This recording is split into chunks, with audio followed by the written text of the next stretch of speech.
Dossier spécial sur Fréquence Évasion. À chaque instant, des sujets brûlants d'actualité, des faits de société. C'est tout de suite sur Fréquence Évasion. Dans quelques instants sur Fréquence Évasion, dossier spécial, nous serons en compagnie de Claire Sévrac qui vient de publier un livre, La guerre secrète contre les peuples, aux éditions Contre-Culture. À tout de suite. Chaque jour, sur Fréquence Évasion Radio, recherche, ovni, paranormal, faits de société, protection de l'environnement et les rendez-vous avec vos stars préférées dans Paroles de Stars. Fréquence Évasion, c'est également la voix des sudistes en Principauté de Monaco et dans le Grand Sud. Fréquence Évasion Radio, dites-nous tout. Dites-nous tout. Dites-nous tout. Fréquence Évasion. Fréquence Évasion. Claire Sévrac, bonjour et merci d'être avec nous. Bonjour. Alors vous avez écrit un livre, La guerre secrète contre les peuples, aux éditions Contre-Culture. Quelles sont les principales raisons qui vous ont décidé à écrire ce livre ? C'est comme d'habitude, quand je m'aperçois qu'il y a un truc qui est anormal et qu'on continue à me dire que c'est normal, et ça m'intrigue, donc forcément je cherche. Et comme dirait Pierre Hillard, quand on cherche, on trouve. Ah, c'est sûr. Et voilà, donc je regardais le ciel comme beaucoup de gens maintenant, et franchement, il y a des jours où on peut pas nous dire que c'est un ciel normal, quoi. Alors vous abordez plusieurs thèmes, les chemtrails, la malbouffe, les vaccins, sujet dont nous avions parlé lors de notre précédente émission. Et à la page 167, vous parlez des nanoparticules dans l'environnement. Qu'avez-vous découvert ? Ça, c'est un sujet qu'on n'avait pas vraiment évoqué. En fait, il y a eu pas mal d'études qui ont été faites aux États-Unis sur les nanoparticules qu'on retrouvait dans l'environnement. Alors, il y en a effectivement dans la nourriture, il y en a aussi dans les vêtements, il y en a à peu près partout, des nanos maintenant. Mais il y en a aussi dans les vaccins. On m'a montré la preuve l'autre jour de tous les vaccins qui contenaient des nanos. Et il y en a aussi dans les épandages qu'il y a dans les chemtrails. Et voilà, donc il y a un médecin qui s'appelle Hildegard Steininger aux États-Unis qui a constitué une équipe de chercheurs de choc pour chercher quel était l'impact des nanoparticules justement sur notre santé et sur et en fait la maladie des morgelons, dont je me souviens pas si on a parlé l'autre jour, mais qui est une maladie qui est déclenchée justement avec l'exposition aux nanoparticules qui sont contenues dans les chemtrails. Alors vous parliez de la nourriture. Alors quel genre de nourriture justement, où on les retrouve ces nanoparticules ? Alors je sais qu'il y a 800, à peu près 800 aliments dans lesquels il y en a. Et puis il y a aussi surtout des compagnies des géants de l'agroalimentaire qui ont fait des tas d'études pour concevoir ce qu'ils appellent les nano-aliments du futur. C'est-à-dire c'est des aliments qui pourraient correspondre exactement à ce que les gens veulent et qui pourraient être changés à distance pour convenir à ce que la personne veut à un instant T. Enfin, c'est assez compliqué à expliquer comme ça, mais oui, enfin encore. Mais on pense, il y a des gens comme les Amis de la Terre ou comment ça s'appelle, Pièces et main d'œuvre, qui donnent des tas d'informations sur le sujet. D'accord. Et ces nanoparticules, est-ce qu'on peut les évacuer ? Apparemment, d'après ce que j'ai compris, non, elles s'accumulent. Elles sont, d'après le docteur Steininger, c'est plus grave que ça parce qu'elles s'auto-assemblent et elles s'auto-dupliquent à l'intérieur de notre corps. Ah bon ? Et d'après l'agence sanitaire, l'AFSET, ils sont les premiers à dire que les nanoparticules se diffusent dans les alvéoles pulmonaires, dans le sang, dans la barrière hémato-encéphalique qui protège le cerveau. Elles peuvent s'accumuler dans la peau, les tissus, le cerveau. Mais il n'y a pas un moyen de les évacuer ? Pas que je sache, non. Ça faudrait peut-être enquêter.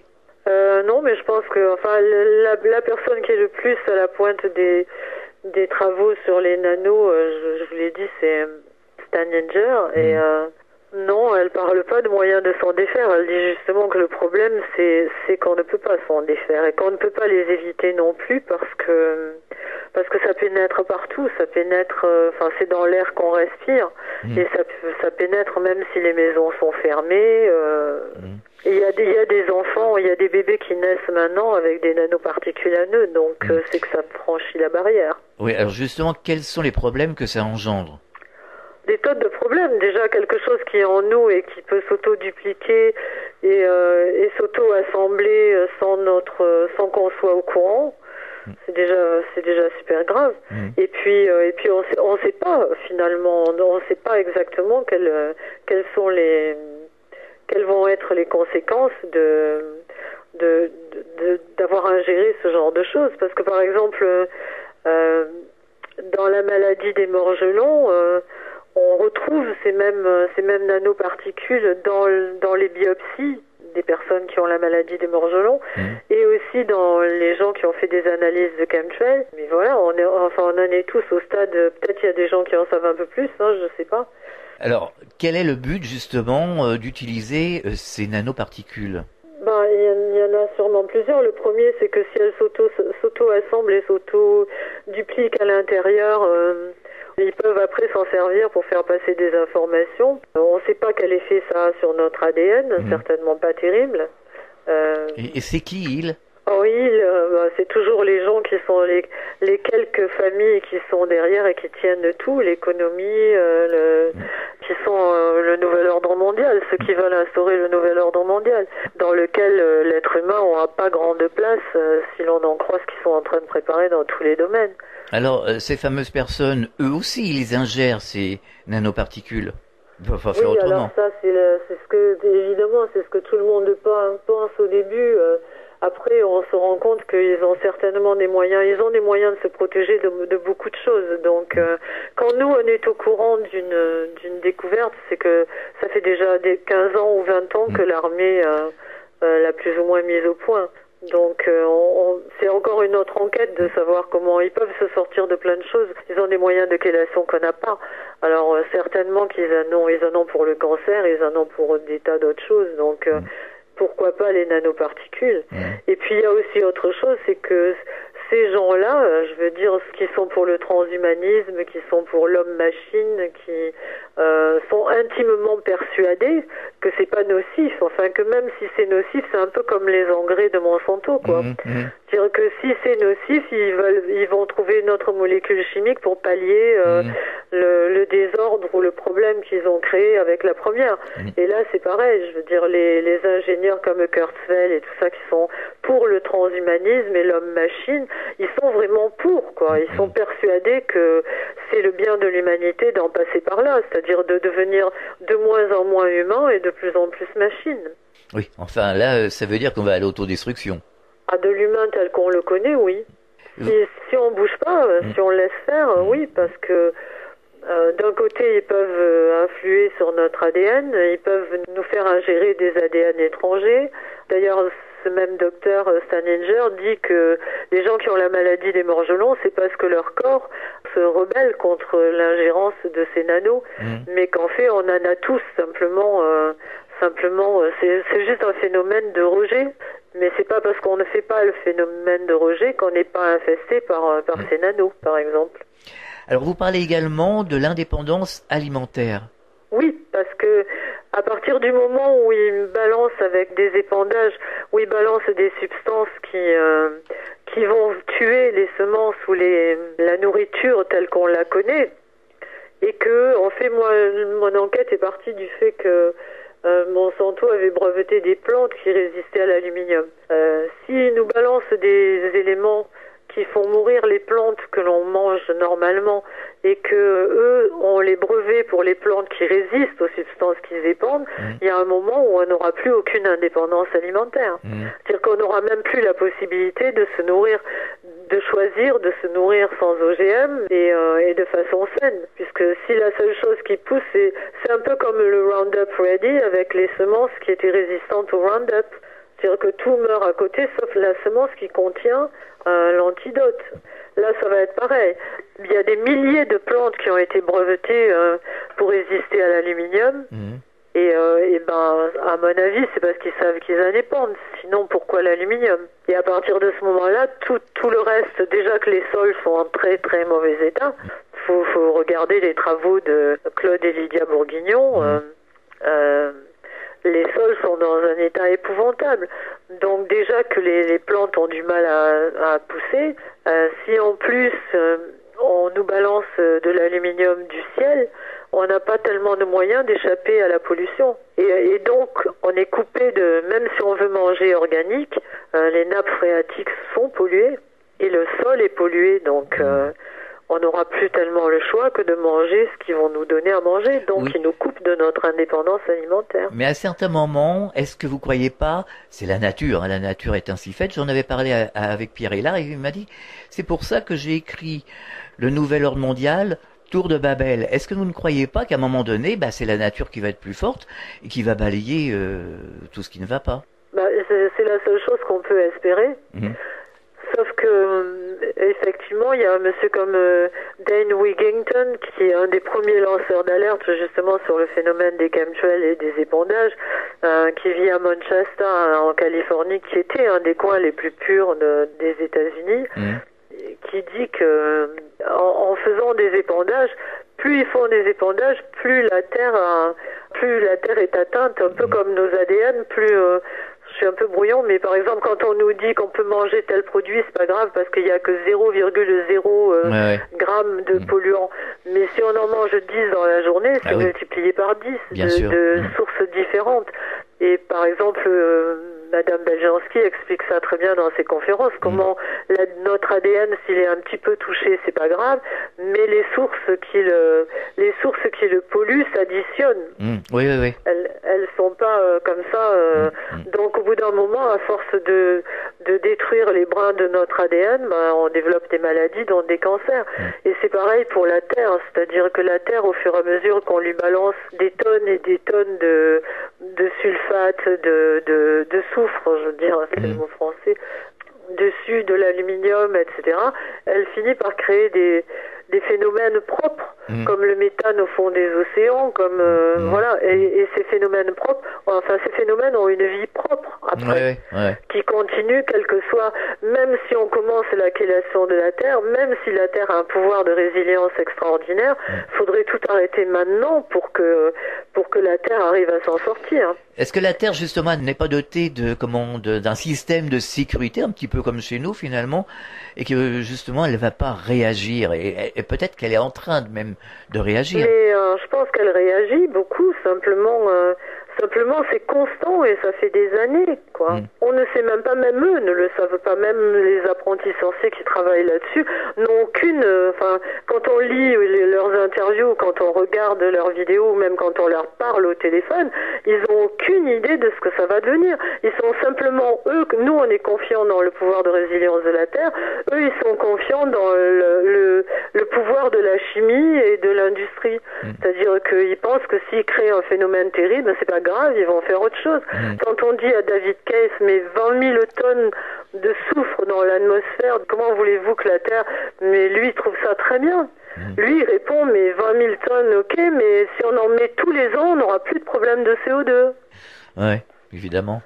Et ils veulent pas arrêter la pollution, contrairement à ce qu'on nous dit, parce que ces industriels-là qui polluent ne veulent pas arrêter la pollution, c'est leur gagne-pain. Donc ils continuent, c'est pour ça que Al Gore a fait une bourse au carbone.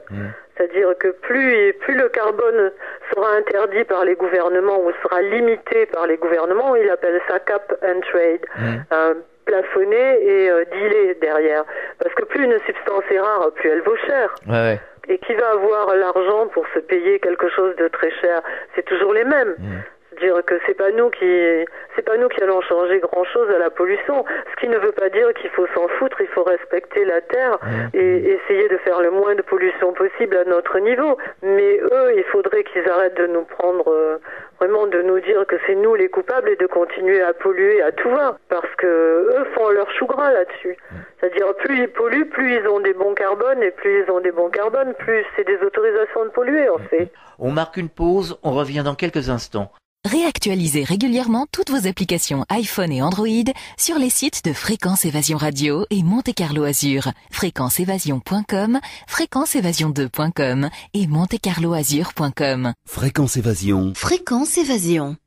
Nous sommes de retour sur Fréquence Évasion, c'est toujours dossier spécial. Nous sommes toujours en compagnie de Claire Sévrac qui a publié un livre, La guerre secrète contre les peuples, aux éditions Contre-Culture. Alors vous évoquez également la Troisième Guerre mondiale et vous dites que la Troisième Guerre mondiale est-elle météorologique? Oui. Oui, c'est-à-dire Oui, parce que la première, les conséquences des épandages, alors c'est couplé aussi, c'est pas les épandages tout seul, mais les épandages avec le système HARP, ça donne une puissance extraordinaire, et c'est Zbigniew Brzezinski, qui était l'éminence grise de tous les présidents américains, qui est toujours le conseiller d'Obama, a écrit en 70 un livre qui s'appelle Between Two Ages, Amérique à l'ère de la tectonique, et il explique, il écrit noir sur blanc que le climat va devenir l'arme absolue pour les États-Unis et que ça va permettre d'abord c'est une arme économique, c'est-à-dire que s'ils ont un concurrent par exemple en bourse sur, je sais pas, ça peut être les vins, ça peut être le fourrage, ça peut être des céréales.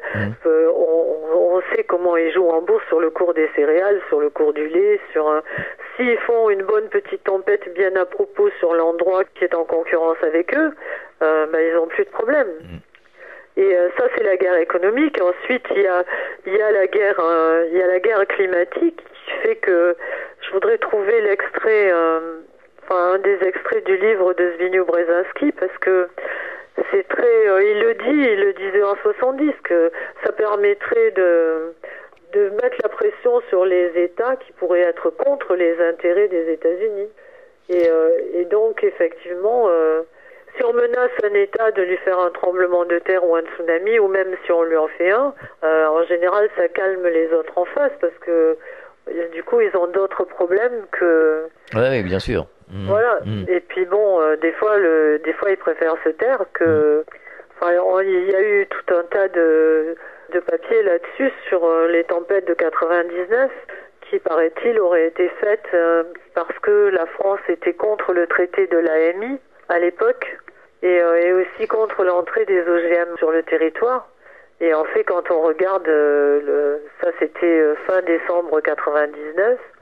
Et en fait, début janvier 2000, on s'aperçoit que, effectivement, Monsieur Jospin, qui était Premier ministre à l'époque, a commencé à dire que c'était pas à l'État de se mêler de ce que faisaient les entreprises privées, qui a autorisé les OGM à entrer sur le territoire pour la recherche, mais qui n'est pas revenu sur le traité de l'AMI, mais qui a dit que la prochaine fois que les négociations reprendraient, la France ne s'en mêlerait pas, quoi. Ce serait le commissaire européen qui gérerait tout pour nous. C'est ce qui est une des explications au fait qu'on n'a rien à dire sur TAFTA. On ne nous tient pas au courant, quoi. Et justement, lors de vos enquêtes, est-ce que vous avez trouvé des documents justement qui laissaient supposer que tout ça était la réalité? Ah oui, parce que sinon je l'écrirais pas. C'est pas une vue de l'esprit. Par exemple, voilà, Zbigniew Brzezinski, il cite avant 2018, la technologie mettra à la disposition des nations majeures des techniques pour conduire des guerres secrètes dont seulement un minimum des forces de sécurité aura besoin d'être au courant. Une nation peut attaquer une nation concurrente secrètement par des moyens bactériologiques, affaiblissant entièrement la population avant d'en prendre le contrôle avec ses forces armées. Ou bien des techniques de modification du climat pourraient être employées pour produire des périodes prolongées de sécheresse ou d'inondation, affaiblissant ainsi les capacités d'une nation et la forçant à accepter les demandes de sa rivale.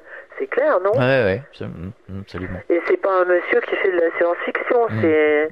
Je veux dire, Zbigniew Brzezinski, tout le monde sait que tout ce qu'il a dit, c'est toujours passé, quoi. Alors, vous avez un chapitre où vous parlez très longuement, justement, de HARP. Vous pouvez nous expliquer pour les personnes qui ne seraient pas encore au courant, parce qu'il y a des gens qui ne sont pas encore au courant du projet qui, visiblement, n'est plus un projet, d'HARP, en tout cas. Est-ce que vous pouvez nous expliquer comment ça fonctionne? Alors HARP, déjà il y a plusieurs HARP. Quand on parle de HARP, c'est celui qui est en Alaska, c'est-à-dire c'est la plateforme qui est en Alaska où il y a 180 antennes qui envoient une puissance terrible. En fait, ça envoie des ondes haute fréquence dans l'ionosphère et ça fait comme un écran. et ça redescend sur nous en micro-ondes et ça sert à scanner la Terre, les océans et nous par la même occasion puisqu'on est en dessous. Et donc couplé aux épandages, c'est-à-dire que par exemple les épandages, quand ils épandent des particules d'aluminium, ils disent que c'est pour que les rayons du soleil se reflètent dessus et repartent vers l'atmosphère sans toucher la Terre pour soi-disant refroidir. Ce qui est probablement pas vrai.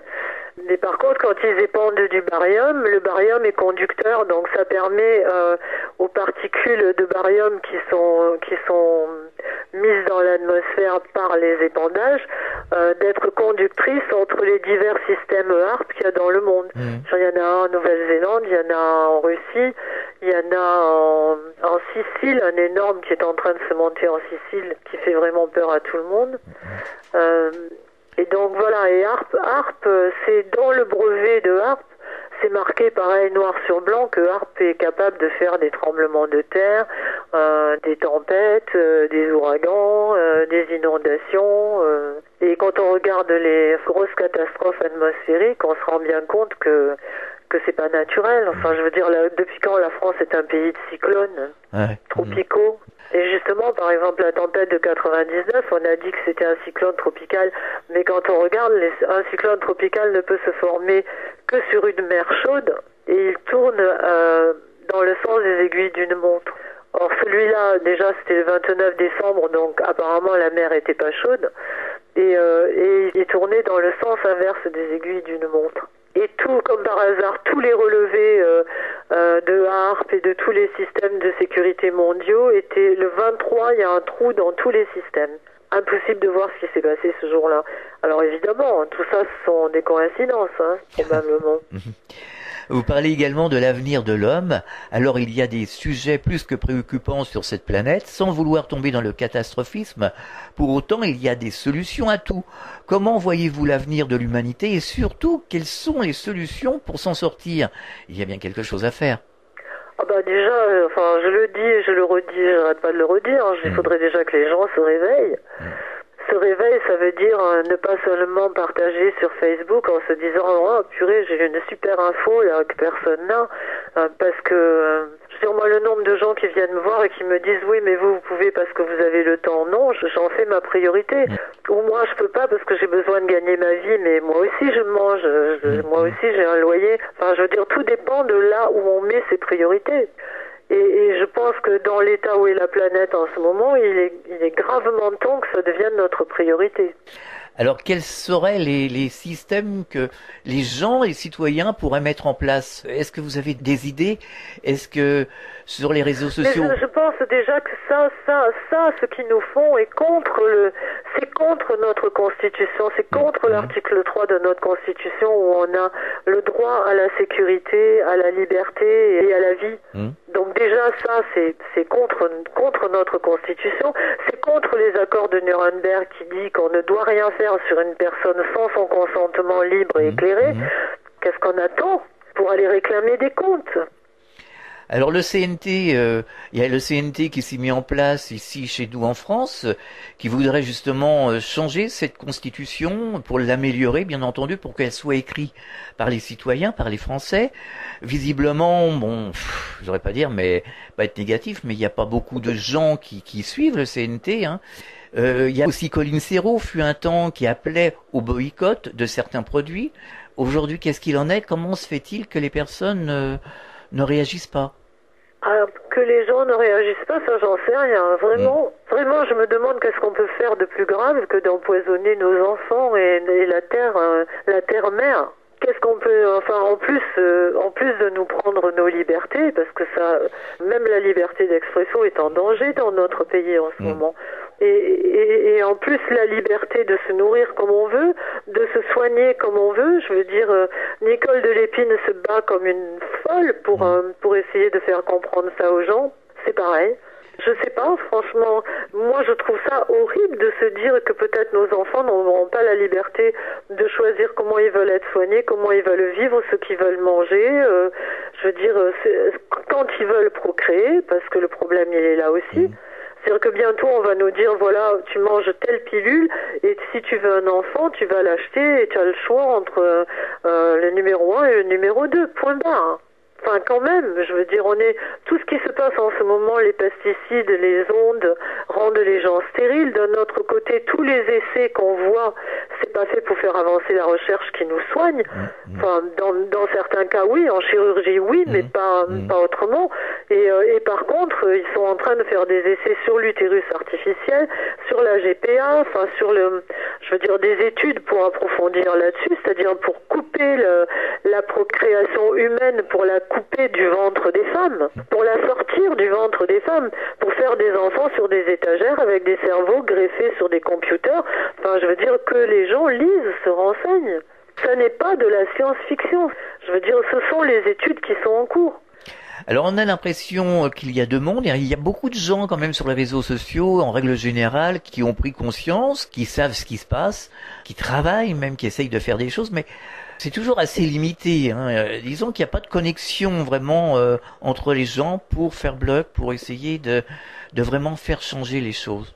Ben oui, mais j'ai pas la réponse. Je veux dire, je crois que si chacun faisait quelque chose déjà séparément, il y a beaucoup de gens qui viennent et qui disent, moi je voudrais faire quelque chose, mais je peux pas parce que je suis pas connu. Mais en fait, il faut déjà faire quelque chose pour arriver à faire connaître. Pour faire connaître quelque chose, il faut avoir quelque chose à donner, à montrer. Je sais pas quoi. Je pense qu'on est dans une civilisation où aussi, ça c'est merci la télé-réalité, c'est-à-dire les gens veulent plus être Marie Curie ou le meilleur danseur du monde ou le meilleur musicien du monde, ou ils veulent juste être le plus connu. Mais c'est creux derrière, c'est vide, c'est pour ça qu'on n'arrive à rien. Alors vous donnez des conférences, et quand vous êtes en conférence, est-ce qu'après la conférence vous avez des échanges avec les personnes qui se trouvent dans la salle? Ben oui, bien sûr. Et oui. alors, comment réagissent-ils? Sur le moment, après je suis pas tout le monde. Il y en a avec qui je reste en contact, d'autres qui restent pas en contact. Il y en a, enfin en général, ceux qui viennent aux conférences sont déjà des gens qui sont conscients de ce qui se passe et ou alors il y en a 2-3 qui ont été traînés là, qui sont au courant de rien, pour qui c'est très dur. Oui, c'est sûr. Mais je sais pas, je pense que c'est très difficile d'arriver à s'unir et d'arriver à... Je sais pas ce qu'il faut faire. Il faudrait qu'il y ait une force, il faudrait qu'il y ait leur fameux cheval de Troie dont on parle tant quand ils enfoncent nos lignes, faire la même chose pour refuser ce qui se passe.